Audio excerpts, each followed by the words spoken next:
Em mês de consciencialização da doença celíaca, mostramos-lhe as diferenças entre as patologias associadas à intolerância ao glúten e a realidade de quem com elas vive em Macau. Sem glúten, a reportagem alargada desta semana. Pelo direito à vida, à saúde e à boa alimentação, maio é mês de consciencialização da doença celíaca em todo o mundo. O Dia Internacional do Celíaco comemorou-se a 16 deste mês. Imagine if you had to let the band down and cancel the tour because you're too sick to go. What would it be like to work through a migraine headache for fear that your boss wouldn't understand another absence? What if you had to start every first date with your digestive health history and worry that there wouldn't be a second date again? What if your child got left out of every school event, party, and snack time? What would it be like if you felt sick all the time but didn't want your kid to worry? Imagine wondering if your baby would grow up to have a serious autoimmune disease. It's not just about the gluten-free diet. You may not be able to see it, but the physical and emotional impacts of celiac disease are real and can be devastating. Be informed. See what celiac disease is all about. Learn more at beyondceliac.org. A doença celíaca é uma doença autoimune que ocorre em indivíduos com predisposição genética causada pela permanente sensibilidade ao glúten. Não tem cura e atinge cerca de 1% da população europeia. Presente não apenas nos cereais, o glúten pode também fazer parte da composição de outros alimentos e de produtos como os medicamentos e os cosméticos, pelo que uma leitura minuciosa do respectivo rótulo é vital, bem como o acesso à informação sobre a distinção entre doente celíaco, intolerante ao glúten e alérgico ao trigo. O glúten é um conjunto de proteínas existentes nos cereais, nomeadamente o centeio, a aveia, o trigo e a cevada, sendo que o glúten, por ser uma proteína termostável, inclusive e por dar palatabilidade, dar sabor aos alimentos, pode ser usada como aditivos e podendo existir em outros alimentos, que não os cereais, como por exemplo a carne processada, pode ser usada como espessante ou gelificante, portanto também pode existir nos gelados, nas gomas e portanto o glúten não existe só nos cereais, existem também noutros alimentos.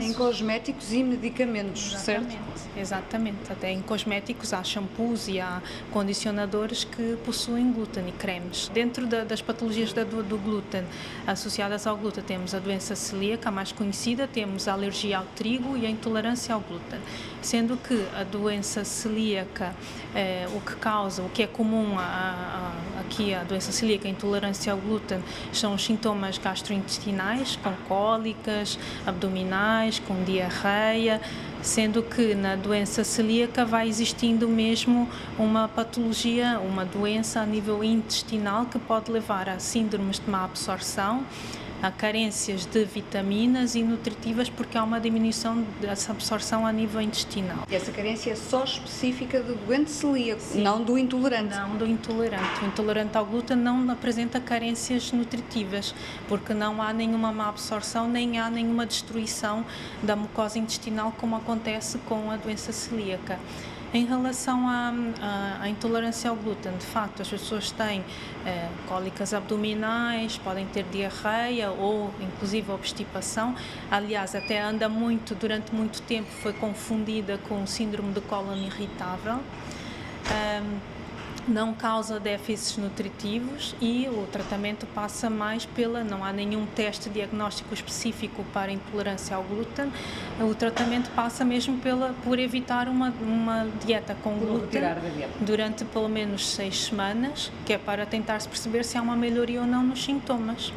Em relação à alergia ao trigo, ao trigo não só propriamente ao glúten, é uma entidade que pode levar à morte, porque funciona como, no fundo, o mecanismo de atuação é semelhante a uma alergia alimentar, como ao marisco, como aos amendoins, em que após a sua ingestão, minutos ou horas depois, a pessoa pode ter comichão, pode sentir comichão na garganta, inchaço e, portanto, pode levar mesmo a um choque anafilático e à morte. As pessoas que têm verdadeiramente alergias alimentares, quer seja o glúten ou outro tipo de alimento, inclusive devem carregar consigo uma caneta de adrenalina, porque pelas contaminações cruzadas que podem existir e pela própria falta de informação em algumas cadeias alimentares de podermos confiar na pessoa ou não, na pessoa que nos está a atender, e perguntarmos se existe glúten ou se existe um determinado tipo de alimento naquela comida, e a pessoa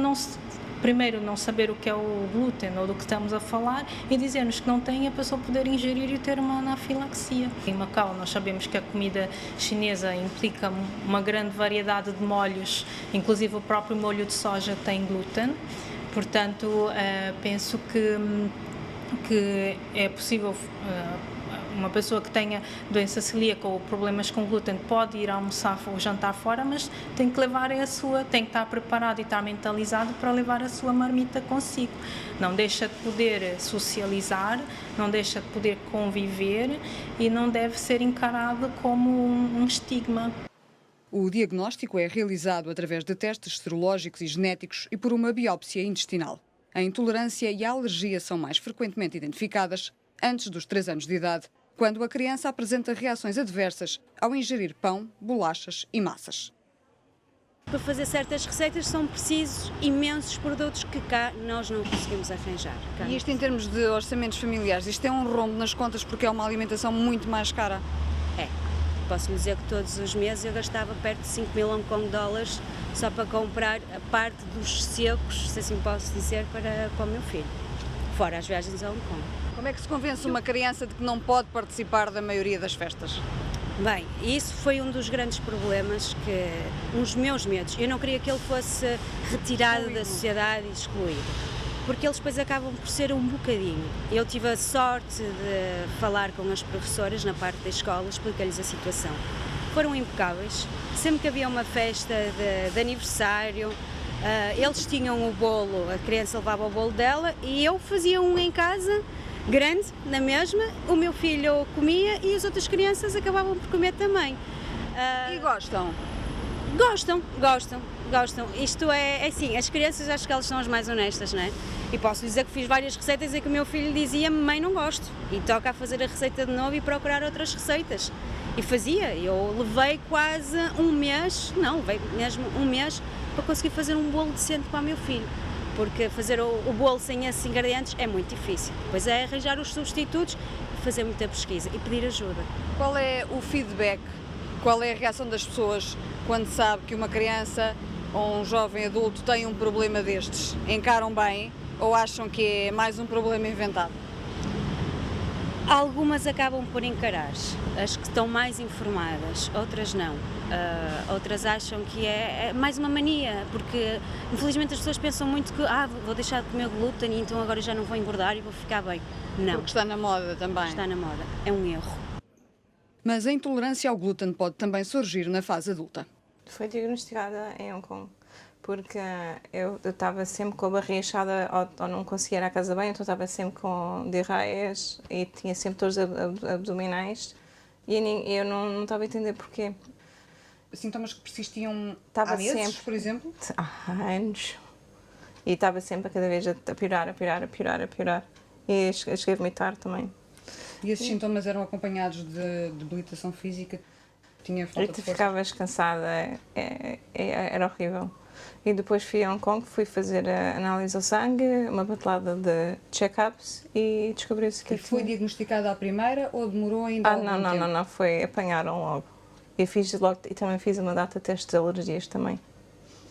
E nesta intolerância ao glúten, depois de diagnosticado, foi logo implementada a restrição alimentar? Vários cortes? Logo.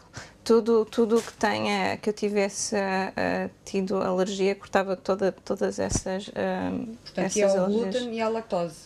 Sim, entre outros. E destes produtos que são consumidos pelo menos há 2 anos, há alguma diferença de sabor? São menos saborosos que os anteriores? Ao princípio, tu ficas assim, isto aqui não sabe bem, mas depois tu habituas-te.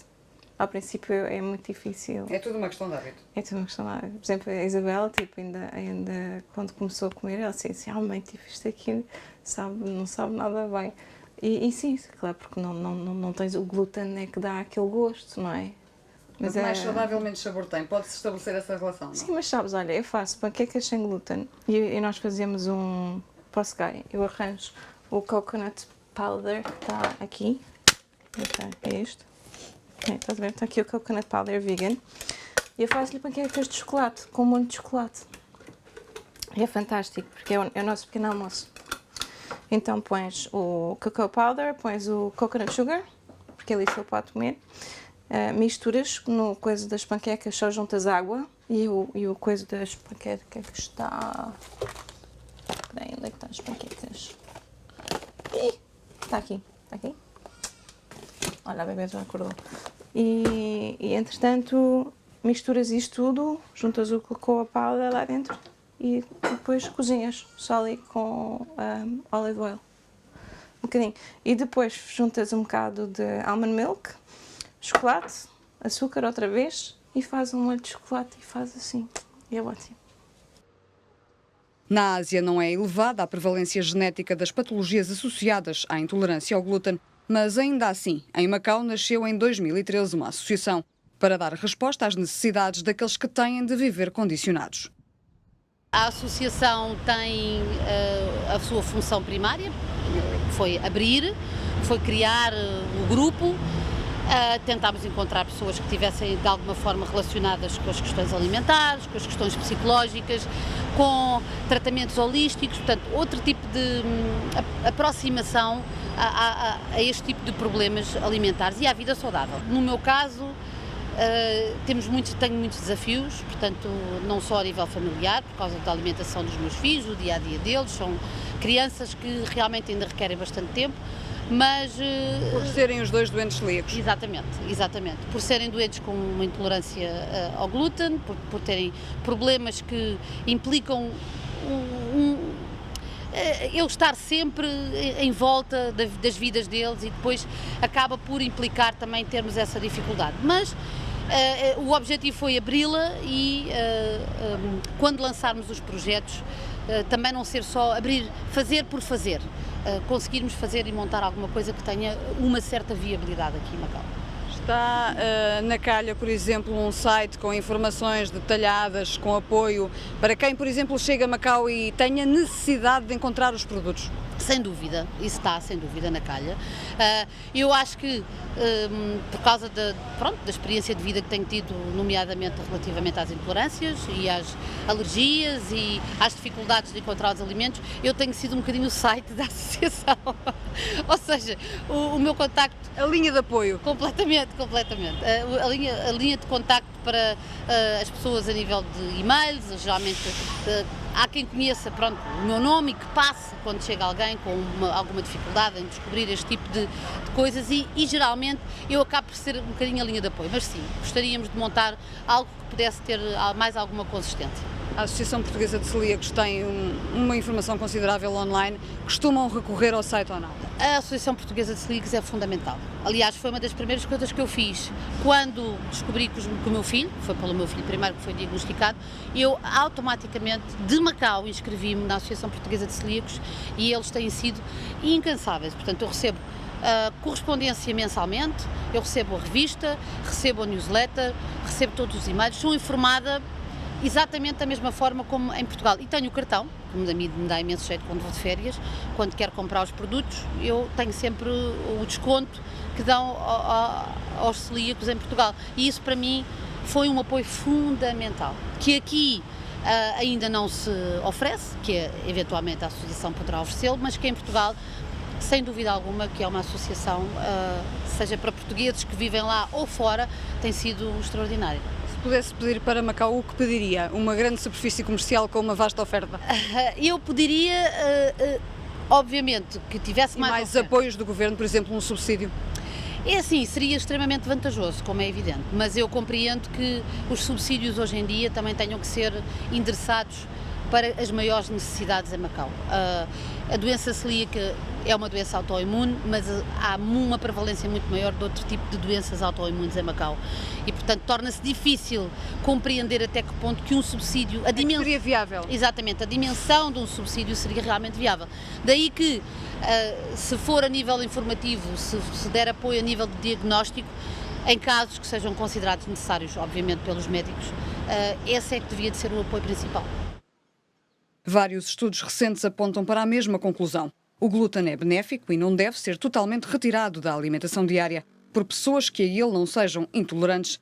Por tal remoção, aumentar a incidência de doenças cardíacas e de distúrbios alimentares que potenciam a glicémia tipo 2 em resultado de dietas hipercalóricas e deficitárias em fibras e vitaminas. Ainda de referir que os sintomas das patologias associadas à intolerância ao glúten são muitas vezes negligenciados, o que agrava e atrasa o diagnóstico, e que é crescente a existência de alergias alimentares em idades muito jovens, fruto da industrialização e do processamento dos alimentos. Foi a reportagem alargada desta semana. Tenham uma muito boa noite.